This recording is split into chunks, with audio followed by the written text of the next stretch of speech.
নমস্কার, আমার আরও একটা নতুন ভ্লগে তোমাদের সকলকে স্বাগত জানাই। ভ্লগের শুরুতেই একটা কথা বলি, আজকের ভ্লগটা কিন্তু আমার কাছে ভীষণ ভীষণ স্পেশাল হয়ে থাকবে। কেন সেটা পুরো ভ্লগটা দেখলেই তোমরা বুঝতে পারবে। আশা করি আমার সাথে সাথে পুরো ভ্লগটা তোমাদেরকে সঙ্গে পাবো। আজ 23শে মার্চ রবিবার। আজকে ছিল আমার ছেলের স্কুল জীবনের প্রথম বার্ষিক অনুষ্ঠান। বিগত 2-3 মাস আগে ও আনন্দমার্গ নার্সারি অ্যান্ড প্রাইমারি স্কুলে ভর্তি হয়েছে শেওড়াফুলিতেই। আজকে ছিল তাদের বার্ষিক অনুষ্ঠান। সেই উপলক্ষে সকাল সকাল হাজির হয়েছি বাবা মা সমেত সুরেন্দ্রনাথ স্কুলে। এখানেই ওদের অনুষ্ঠানটা হবে। আর এই প্রথম স্কুলের অনুষ্ঠানে ও অংশগ্রহণ করছে। সেখানে ও সবার সঙ্গে একটা নাচ করবে, নাচে নাম দিয়েছিল। তবে এই স্কুলের প্রতিটা বাচ্চাই কিছু না কিছু জিনিসে অংশগ্রহণ করেছিল। আর এই দেখো, এই যে বয়স্ক ভদ্রলোককে দেখতে পাচ্ছ, ওনার নাম কাশিদা। আমি যখন আমার ছেলের মতো বয়সে ছিলাম সেই সময় থেকে ওনাকে দেখছি। এত বয়স হয়ে গেছে মানুষটার, তবুও আগের মতোই এখনও সকলকে সাজিয়ে তুলছেন। সত্যি কথা বলতে ওদের দেখলে ভীষণ পুরনো দিনের কথা মনে পড়ে যায়। এই মানুষগুলো বেঁচে থাকুক, আরও অনেক বছর এই সমস্ত কাজে যুক্ত থাকুক। অনুষ্ঠান শুরু হয়ে গেছে আর মঞ্চে আমার ছোট্ট ছানাও উঠে পড়েছে তার বন্ধু বান্ধবদের সঙ্গে। মা হিসাবে কেন জানি না এই মুহূর্তগুলো আমার কাছে বড্ড ইমোশনাল।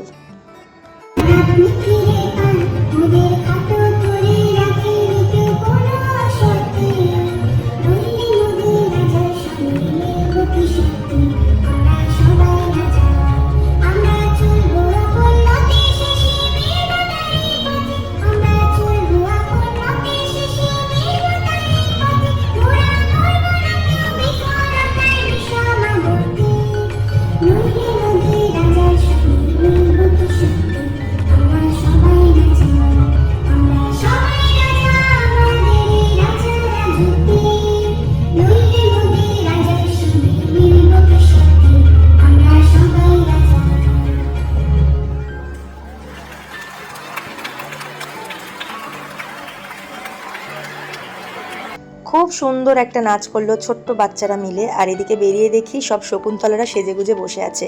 এদের মধ্যে দুজন কিন্তু আমাদের ভাবনারই ছাত্রী।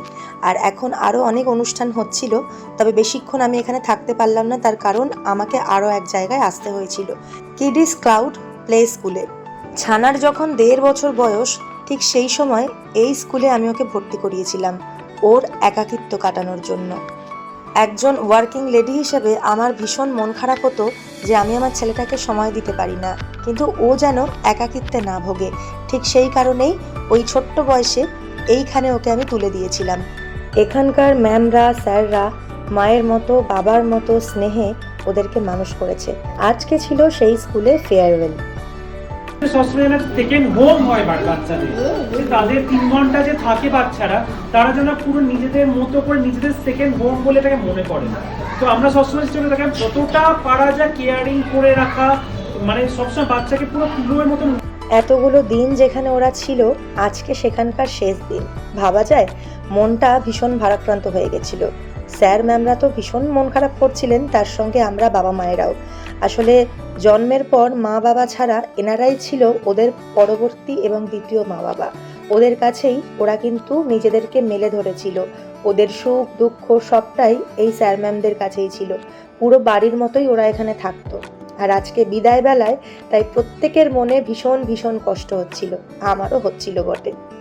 বিভান একজন যে গ্রুপ বি বয়েজ থেকে সিলেক্ট হয়েছিল, ঠিক আছে? কংগ্রাচুলেশন।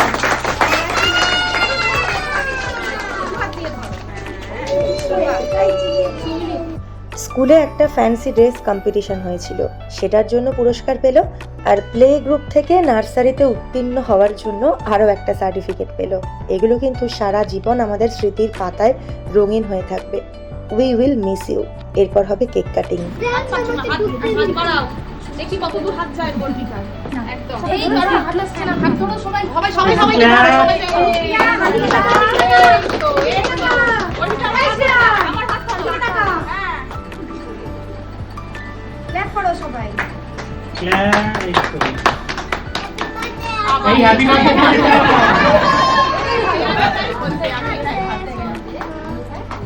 আজকে ভীষণ নিজের ছোটবেলাকার কথা মনে পড়ছিল, কিছুতেই নিজের চোখের জলকে আটকাতে পারছিলাম না। আমাদের বাবা মায়েদের সময় এরকম স্মার্টফোন ছিল না, তাই জন্য মুহূর্তগুলো কিছুই ধরে রাখা নেই। ওদের এই মুহূর্তগুলো আজকে ওরা বুঝতে পারছে না হয়তো, কিন্তু একটা সময় ঠিক ফিল করতে পারবে, যেরকম আমরা উপলব্ধি করছি। সারা জীবন চিরকৃতজ্ঞ থাকবো কিডিস ক্লাউডের কাছে ওদের একটা সুন্দর জীবন দেওয়ার জন্য, ওদেরকে তৈরি করে দেওয়ার জন্য, কথা বলতে শেখানোর জন্য, খেতে শেখানোর জন্য, ছোট্ট বাচ্চাগুলোকে স্বাবলম্বী করে তোলার জন্য। অনেকটাই ওরা আপনাদের কাছ থেকেই শিখেছে। মা হয়ে যেটা আমি করতে পারিনি সেটা আপনারা করে দেখিয়েছিলেন। Thank you so much. এরপর বাড়ি আসলাম, ঘড়ির কাঁটায় প্রায় দুপুর 1টা বেজে গেছে। ভীষণ তাড়াহুড়ো করে রান্না করতে হয়েছে।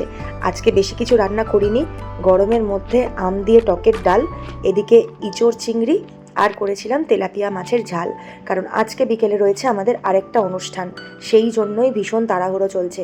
এদিকে উনি এখন স্নান টান করে বাবার কাছে ভাত খেতে বসে গেছেন, তারপর আমরাও স্নান করে খেতে বসে পড়েছি।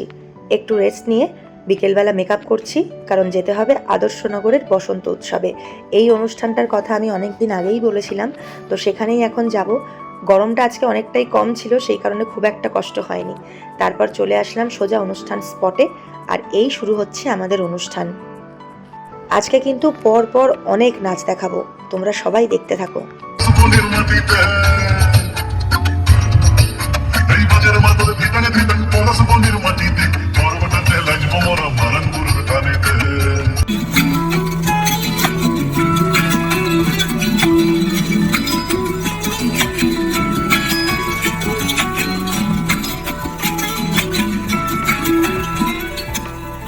जलेर कुचला तलेर डुबला सनातन आइज सारा ना काई सारा ना पाइजे दारुसन कालो जलेर कुचला तलेर डुबला सनातन जो जाटन काले लंगाई बोला से बोल बोल बोल बाजू जाटन और बेटे से मोहर पुरे हंसे गो और बेटे से मोहर पुरे हंसे अमर और बेटे से मोहर पुरे हंसे गो और बेटे से मोहर पुरे Johnny.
প্রচুর নাচ করে নিয়েছি, আর এদিকে এখন চলছে আমাদের ছবি তোলার পর্ব। আর ছবি তোলা, হই হুল্লোড়, নাচের মাঝখানে এগুলোই আমাদের অক্সিজেনের মতো কাজ করে, আমাদের এনার্জি দিতে সাহায্য করে। তাই তো একসঙ্গে যখন থাকি ভীষণ ভীষণ আনন্দে কাটাই দিনগুলো। তারপর আবার শুরু হলো আমার ছোট্ট ছানার নাচ। এই নাচটা কিন্তু ও জানতো না, তাও জোর করে স্টেজে উঠেছে, মা আমি নাচটা করব। দেখো কি অবস্থা। তাই ভাবি সকাল থেকে আমার সঙ্গে একভাবে দৌড়ে যাচ্ছে, তবুও একটু ক্লান্তি নেই। আসলে জীবন একটা লড়াই, ছোটবেলা থেকে না শিখলে পরবর্তীকালে লড়তে পারবে না।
আর এই সেই মুহূর্ত, আর একটু হলেই যেখানে বিশাল একটা অঘটন ঘটতে পারত। আমি জানি না যারা লাইটের কাজ করছিল তারা কিভাবে এই বিপদটা ঘটাচ্ছিল, হঠাৎ করেই বা কেন ওখান থেকে আগুনটা জ্বালিয়েছিল। কি জানি কোনো পুরনো শত্রুতা আছে কিনা, যদি কিছু হয়ে যেত জানি না। ঠাকুরের আশীর্বাদে সবার ভালোবাসায় একটুর জন্য বেঁচে গেছিলাম। বিশাল বিপদ হতেই পারত।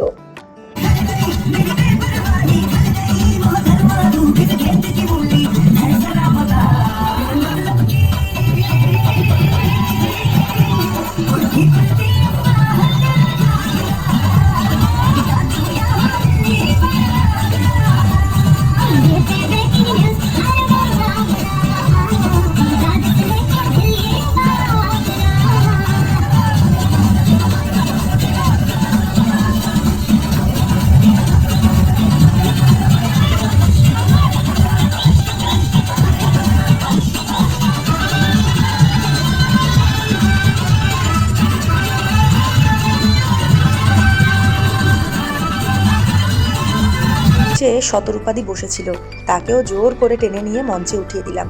উনি কিন্তু এই ওয়ার্ডের কাউন্সিলর, আদর্শনগরের 22 নম্বর ওয়ার্ড। তারপর ভীষণ হই হুল্লোড় করতে করতে অনুষ্ঠান চলছিল, তবে শেষ পর্বে চলে এসেছি এখন আমরা। প্রত্যেক বছরের মতো এই বছরেও আমাদের একটা বিশেষ আকর্ষণ আছে, সেটা হলো দর্শকদের সঙ্গে আবির খেলা। আর সেই আবির কারা খেলবে? এই দেখো, মঞ্চে রয়েছে মা তারা, মহাকালী আর আমাদের দেবাদিদেব মহাদেব, আর রয়েছে একদল ভূত। প্রত্যেকবার কিন্তু রাধাকৃষ্ণের সঙ্গে হোলি খেলা হয়, তবে এই বছর আমরা নিয়ে এসেছি এতজন ঈশ্বরকে, তাদের সঙ্গেই হোলি খেলবে এবছরের দর্শকরা। চলো দেখা যাক।